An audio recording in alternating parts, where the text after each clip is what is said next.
you ready to join us? Well then, here we go. Garish costumes, fire and mediocre melodies. That's right, the Eurovision Song Contest is back. And just in time too, because aren't we all getting a little bit fed up with Brexit? Oh, I said I wasn't going to mention Brexit in this one. The Eurovision Song Contest is back. And if the past year's performances are anything to go by, we're in for one hell of a ride. 41 participants from 41 countries will head to last year's winner and this year's host city Tel Aviv, where contestants from the wacky to the, well, very wacky will compete for the crown. But how much do you really know about the show? And what do we have to look forward to this year?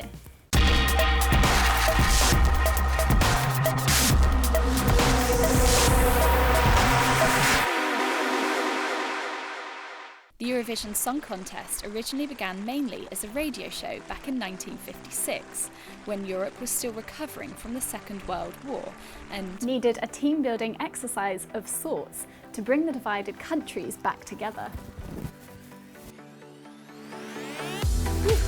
7 countries initially took part, which has extended over the years to an impressive 41 countries today, including Australia. Australia, I hear you say? Despite the fact that it's definitely not in Europe, Eurovision has always had a large Aussie following with a massive case of FOMO. Oh, Struth, darling, I thought you said you'd let me play this time.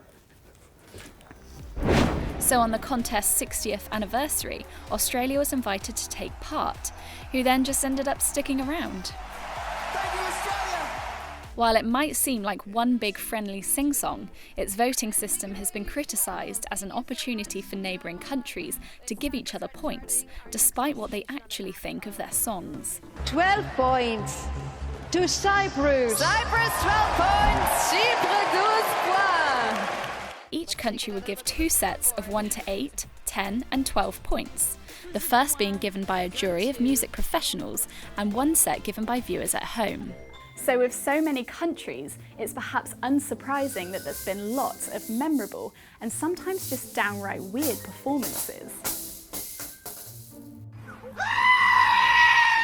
One of the most memorable entries was when Bucks Fizz sang Making Your Mind Up for the UK in the 1981 contest, or when ABBA won in 1974 for Sweden in their performance of the iconic Waterloo, which later became one of the best-selling singles in history. But not everyone is always as lucky at securing lasting fame and success after the show. Some of the more eccentric entries have earned huge applause in the room, but that hasn't always translated into points on the board. In 2006, Finland's very own heavy metal band Lordi rocked the crowd with their glaring red eyes and rather frightening costumes. But beyond the bonkers concept, it went down as one hell of a performance and actually went on to win. And need I remind you of Poland's entry in 2014?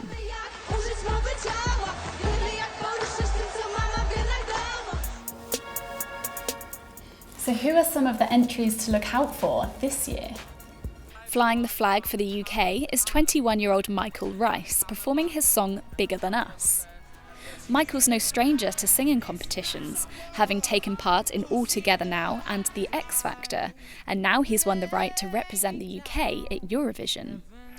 Rice, who owns his own waffle and milkshake business, already has a guaranteed spot in the final. This is because the UK is one of the contest's dubbed Big Five countries, along with France, Germany, Spain and Italy, who donate so much money that it would just be rude not to give them a spot in the grand finale. However, he's facing some fierce competition from the likes of these lot. Iceland's entry is perhaps the most quirky-looking contestants this year, having been described as an anti-capitalist BDSM techno band. But will they do enough to please the crowd? The most streamed track of the contest so far comes from Italy's entry Soldi by 27-year-old Alessandro Mahmood. Other popular entries include Sweden's John Lundvik, who was actually born in London and co-wrote Michael Rice's song, and Ireland's Sarah McTernan, just to name a few.